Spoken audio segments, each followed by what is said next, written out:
After the army in 2016, I came back home and soon met Sveta. Well, technically, we've crossed paths before at mutual friends' hangouts, casual gatherings, but that time we really started talking. There was something about her, mysterious, intriguing. I was drawn in. I courted her for months, texting, inviting her out, trying to win her over, and eventually we started dating. To be honest, Sveta took relationships very seriously. She wasn't one to just go with the flow. Before we even appeared anywhere together as a couple, 6 months had passed, and at first everything seemed fine. But soon I began to notice strange things. Sometimes I'd see her talking to her mother, and those weren't just talks. They were shouting matches, hysterics, tears over the smallest things. Back then I thought, well, every family has its dynamics. But that was the first red flag. Sveta had been raised like a princess. Literally, her mom called her that. The relatives played along, and eventually, Sveta grew up believing the world revolved around her. Everything had to go her way, or there'd be a scene. To her, love meant gifts. Flowers, surprises, little trinkets. Without those, she said, she couldn't feel cared for. And it would have been fine if it were just her love language, but it became the only one she knew. I wanted something real, to talk, to support each other, to simply be close. But for her, love was all about appearances, how it looked on Instagram, how others would see it. I didn't understand that then. I thought it was just her personality. Time went on, and despite all the warning signs, I kept getting pulled deeper into the relationship. There was always a voice inside whispering that something was wrong, but I silenced it. Because, wasn't this love? Weren't we building a family? I had no idea then how far this would go. I don't even know why I did it, but in 2017 I proposed to Sveta. Maybe I just wanted things to feel more serious, more stable. I wasn't a rich man, earned modestly, but I saved enough to buy her a ring, a small diamond, but a real one. And here's the moment. I give her the ring, she accepts it, and the first thing she says is, "My friends have bigger stones." I didn't even know how to respond. Her friends' diamonds were fake, just glass, but she didn't care. For her, what mattered wasn't the meaning, only the appearance. Another red flag I chose to ignore. We were supposed to get married 9 months later, but the date kept moving. First, my grandmother passed away. Of course, it wasn't the right time then. Then her mother said, "You can't marry in May. You'll suffer your whole life." The funny thing is, back then, I didn't realize how right she actually was. Planning the wedding was a real test, especially when you're not sure about the person standing next to you. Sveta was nervous, moody, making scenes over nothing. The flowers, the color of the tablecloths, who would sit where. I tried to be the calm one, the support, to smooth things over. But the closer the wedding got, the more it felt like I was just a background character in someone else's performance. We rented an apartment, the one her mom liked, of course. I worked hard, even took extra jobs to pay for everything. Sveta would say she was too tired, that she was a creative soul and couldn't handle stress. So I took on more and more. A month before the wedding, everything seemed set. But deep down, I felt something wasn't right. And then it happened, the moment that broke everything. A stupid, tiny thing. The wedding invitations. Sveta was an artist, with a capital A. So I figured if someone else designed them, she'd hate it. I offered, "Let's make them together. You tell me what you want, I'll help." But no, she said she didn't know Photoshop, so I had to do it while she supervised. That's how it went. I spent the whole day glued to the computer, designing, redoing, fixing. 20 versions, maybe more. And all the while, she kept sending me texts with corrections and insults. Things like, "You've got crooked hands, you're useless, do you even know what you're doing?" By the end of the day, I was drained. And then came her final message. "Mom helped us and made a proper design. That's how it should look. You just can't do anything right." I opened it and the design was awful. Even with my poor taste, I could tell. But that wasn't the point. Something inside me snapped. I was done. I realized that if I didn't draw the line now, I never would. So I wrote, "I'm coming over tonight. We need to talk. Seriously, I don't want our family to be like this." And that's when Sveta switched modes, just like flipping a switch. Suddenly she was sweet, apologetic, saying she'd overreacted, that everything was fine, that I didn't need to come. But it was too late. I was going, and I had no idea that conversation would mark the beginning of the end. But it was too late. I was going, and I had no idea that conversation would mark the beginning of the end. Evening came. I still went to see Sveta. To avoid another scene, I decided to bring my parents. They liked her, believed that everything could be worked out. We arrived. They welcomed us, sat us down for tea. The air was thick with tension. My dad, calm, kind-hearted, started gently. We all need to respect each other. Maybe Sveta overreacted today. Maybe our son did too. Let's all calm down and finish preparing for the wedding together. And then her mother, Olga, exploded. It was like a switch flipped. She started shouting that we'd come to attack her daughter, that we were rude, arrogant, that no one had the right to teach her life lessons. We tried to stop her, useless. Sometimes people just lose control, but this wasn't that. This was pure rage. And then she turned on me personally. She started mocking my stutter. Yes, I've stuttered since childhood. It's just part of me.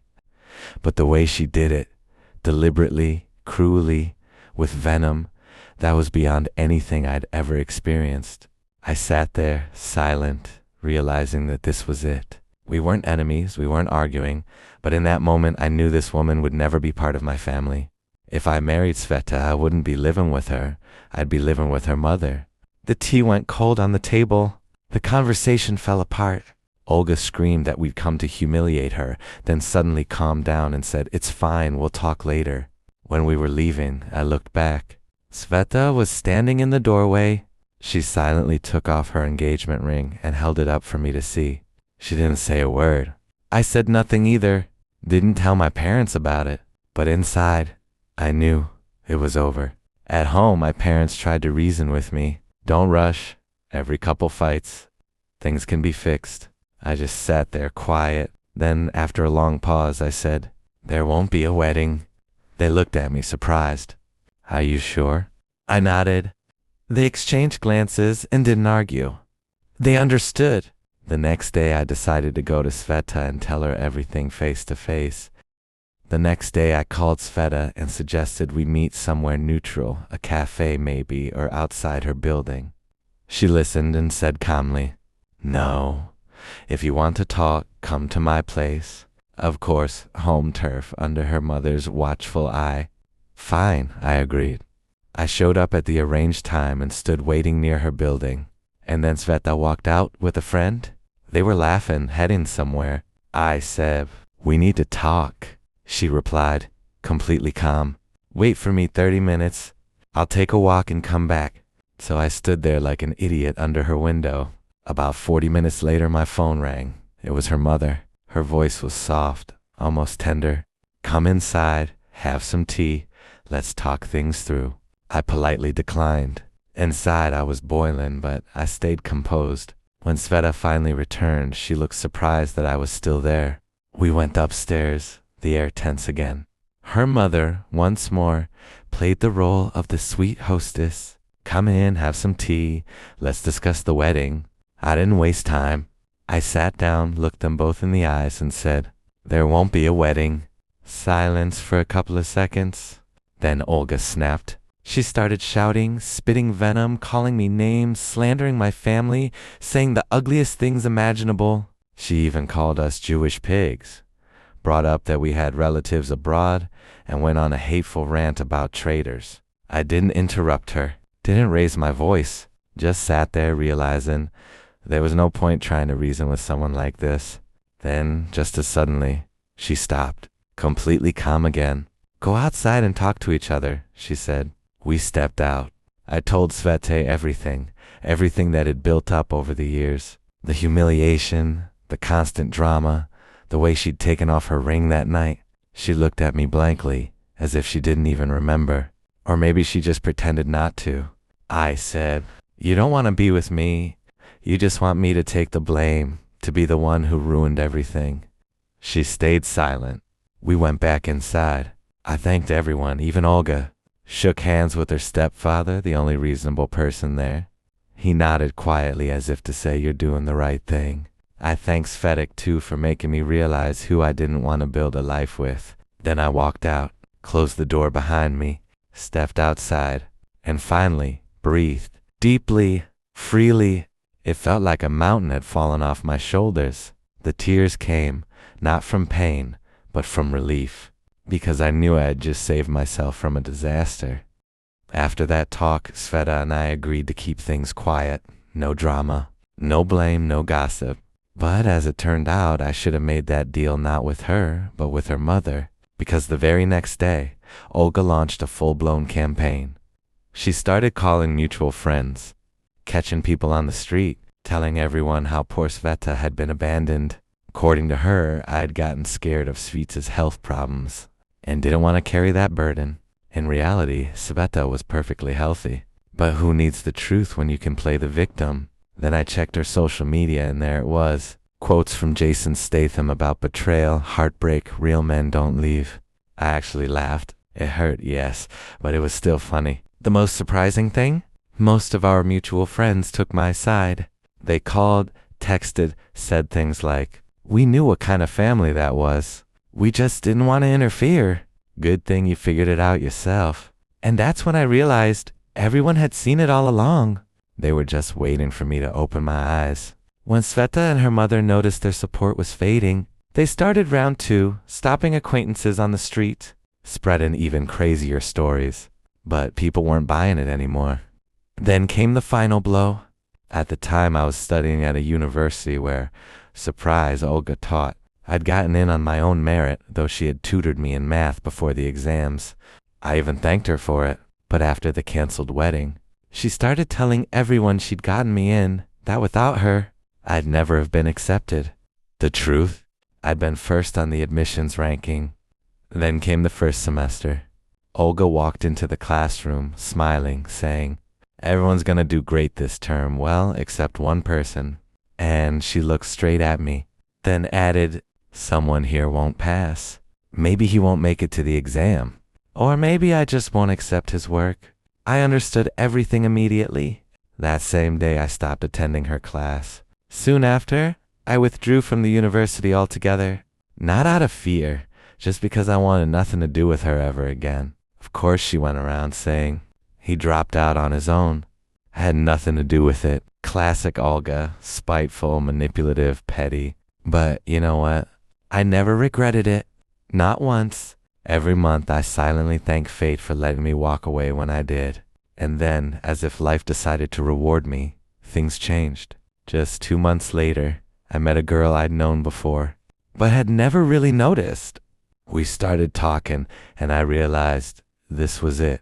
No games, no screaming, no masks, just warmth, care, and respect. We married quickly, no hesitation, no doubts. It's been more than 5 years now.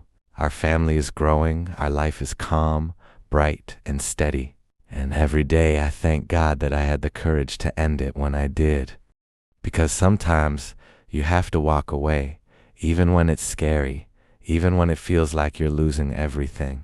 In truth, you're saving yourself. If you see red flags, don't ignore them. They won't fade, they'll only get brighter. And if someone constantly pulls you down, let go. The right person will never make you doubt your worth. They'll give you peace.